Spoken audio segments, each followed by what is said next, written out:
যায়। সবকিছু শুনে গৌরী বলে, হে ভগবান, এ তুমি কেমন পরীক্ষা নিচ্ছ?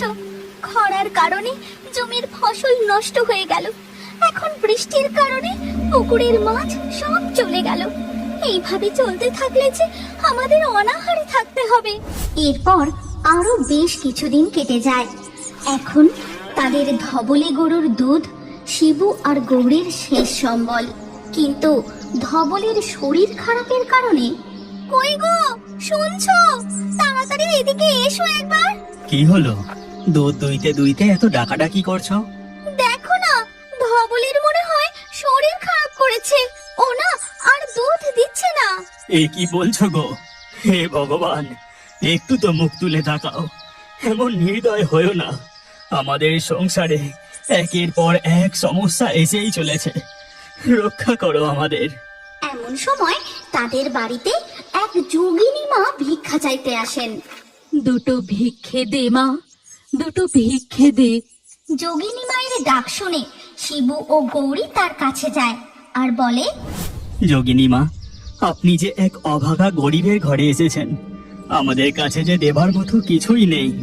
এত বড় ভিটে, গোয়ালি গরু, ধানের গোলা, আর বলছিস দেবার মতো কিছুই নেই? ক্ষমা করবেন যোগিনী মা, আপনি অসন্তুষ্ট হবেন না। আপনাকে দান করার মতো আমাদের ঘরে যে শুধুমাত্র চালটুকুই আছে। যা আছে তাই দান কর। ঠিক আছে মা।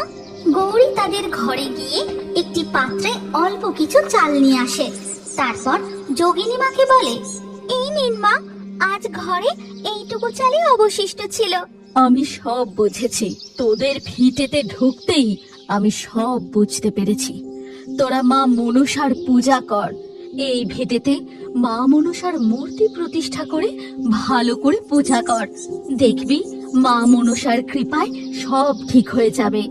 এই কথা বলে যোগিনী মা গৌরীর থেকে চাল ভিক্ষা নিয়ে চলে যান। গিন্নি, এটা তো আমরা আগে ভেবে দেখিনি। যোগিনী মা একদম ঠিক কথা বলেছেন। আমাদের আর দেরি করা উচিত হবে না। মা মনসার পুজোর প্রস্তুতি শুরু করতে হবে। তারা দুজন কুমোর পাড়ায় গিয়ে মা মনসার বড় মূর্তি প্রতিমা নিয়ে এসে তাদের বাড়ির উঠানের বেদিতে মা মনসা দেবীকে প্রতিষ্ঠা করে। তারপর পুরোহিত মশাই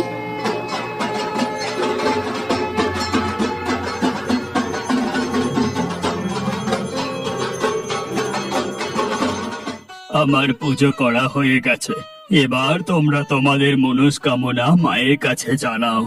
হে মা মনসা, মঙ্গল করো মা। আমাদের সংসারে সুখ শান্তি সমৃদ্ধি ফিরিয়ে আনো। জমির ফসল, পুকুরের মাছ, গোয়ালের গরু সব যেন ঠিক থাকে। মাগো, আমি তোমার কাছে আঁচল পেতে ভিক্ষে চাইছি। আমাদের সুখ শান্তি তুমি ফিরিয়ে দাও মা। তুমি বুঝিয়ে দাও তুমি এই পুজোয় সন্তুষ্ট হয়েছো। এরপরে ঘটে এক অলৌকিক ঘটনা। মা মনসার হাত থেকে একটি জবা ফুলের মালা এসে গৌরীর আঁচলে পড়ে। জয় মা মনসা। মাগো, তুমি সত্যি আছো, তুমি সত্যি আছো। জয় মা মনসার জয়, জয় মা মনসার জয়। এরপর থেকে গৌরী প্রতিদিনই ভক্তি ভরে মা মনসার পুজো করে। তাদের সংসারে সুখ শান্তি আবার ফিরে আসে।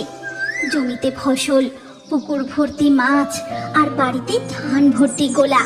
তাদের আর কোনোদিনও খাবারের অভাব হয়নি। এমনই একদিন সকালে গৌরী যখন মা মনসার পুজো করছিল, গৌরী, ও গৌরী, আমি পাশের গ্রাম থেকে আসছি। শুনেছি তোমার বাড়ির মনসা ঠাকুর খুবই জাগ্রত। আজ আমার ছেলেটার চাকরির ইন্টারভিউ, ও যেন এই চাকরিটা পেয়ে যায়। তুমি তোমার মনের কথা মা মনসার কাছে ভক্তি ভরে জানাও। দেখবে মা মনসা তোমার মনস্কামনা ঠিক পূরণ করবেন।